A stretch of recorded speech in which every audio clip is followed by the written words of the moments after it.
Hello, I'm James Hamm, the Lone Star Dog Trainer here in Central Texas with Benji, a 1-year-old cream Labrador, and we're going to teach you how to teach your dog to go into a down. So the first thing we have to do is make sure that we have our equipment. We've got our regular 6-foot leash. The dog is on a flat collar, not a training collar, a choke or a prong or anything like that. We want the dog solely to feel pressure in one position on its neck, and of course your electronic collar charged and ready to go. We're going to teach it in two different ways, one from a stand and the other from a sit. One of the things that we have to be careful with is if we constantly have a repetition of here sit down, or sit down, then your dog will automatically default to a down whenever you tell it sit.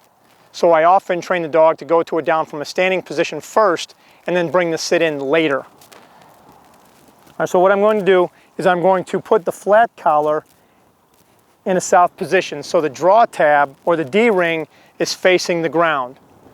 I'm going to operate at low levels on the collar because this is the first command where the dog has to move into pressure where it is coming from in order to turn it off.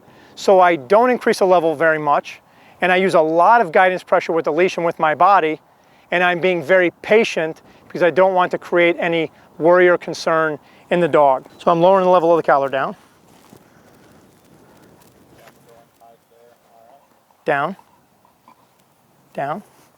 Good boy, Benji, good boy. Good boy. So here he gets a little too excited. Move, here. Come on. Good boy, good boy. Again, I'm going to put that ring down at the bottom, foot on the leash, down, down. Good boy, good boy. So he gets a little wiggly, so I'm not going to encourage him too much because then he rolled over on his back. Then once he does it, here. Good boy. Heel. So I'm from a stand, down, down. Good job, buddy, good job. Now with many dogs, I can use food as a lure to help and use the collar concurrently or simultaneously with it. But for today's purposes, we're going to use just the collar and leash pressure. Heel. And the leash slightly in front of the dog. Guidance pressure with my shoulder and the collar is on. Down. And as soon as he begins doing it correctly, good job, buddy. Good job. Now, I'm going to let him sit there for a minute, so if he is a dog that will bounce up, and many of them will, they feel the check tab or the leash, and they stay back in their down, or it allows me to go right back and show them what correct is. Again, here. Good job, Benji. Good job. Here.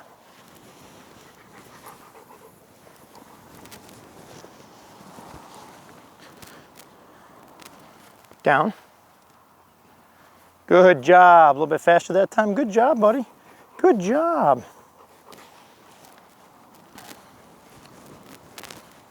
Down.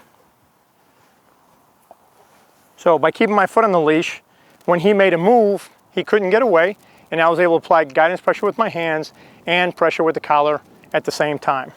And then I'll test, move around to see if he is going to jump back up. After he does that, then I'll progress, turn in front of the dog, come back to position. Good job.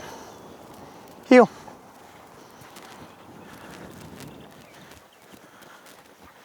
Heel. Good job, Benji. Good job. Down. Down. Good boy. Good boy. Very nice. Very nice. Down. And right now his level is very low. He's a very soft dog, so out of 18 levels, I'm on level 2 with the Garmin unit right now. And as you can tell, there's no worry, no concern. The collar isn't causing him anything. Good job, buddy. Here. Heel.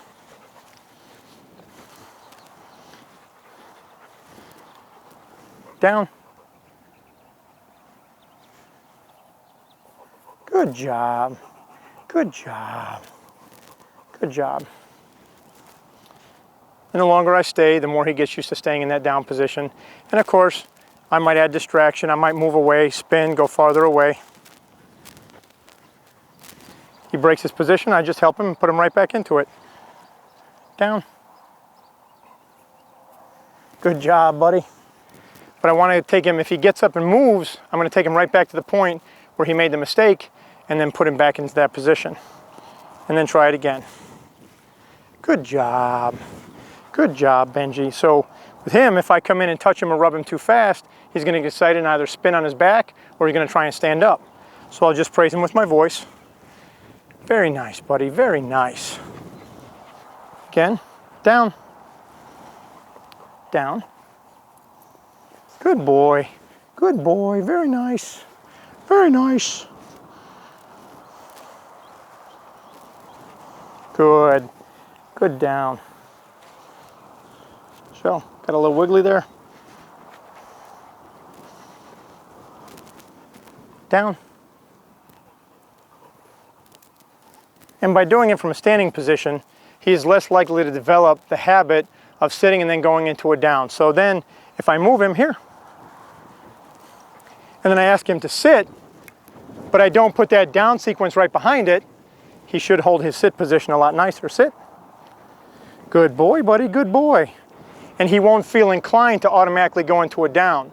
So when I work on down, I do it independent of sit until the dog has enough repetition on it to prevent it from going from a sit into a down automatically, and then I have to move forward, call the dog to me, and then again place it into a sit. So when I'm initially teaching the down, that's all I work on until the dog has a level of fluency or proficiency that I can combine it with other commands. Heel. Good job, buddy. Very nice. Very nice. What are you doing? Down. Very good, Benji. Off.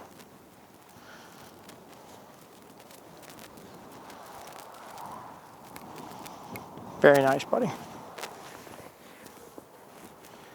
Down. Good boy. Very good job. So when I take the dog out into public or I proof it under more distraction, I put him into a down, I'll still put my foot on the leash so it gives me the opportunity to help him not make many mistakes. And if he does, I just guide him back in. I'm not going to correct, I'm not going to punish, I'm not going to elevate my voice or get frustrated. I'm simply going to help the dog back in a position. And the calmer I stay, the more likely he is to succeed and not be worried or concerned that my state of mind is shifted, not helping him. Heel. And that's the basic of teaching the down.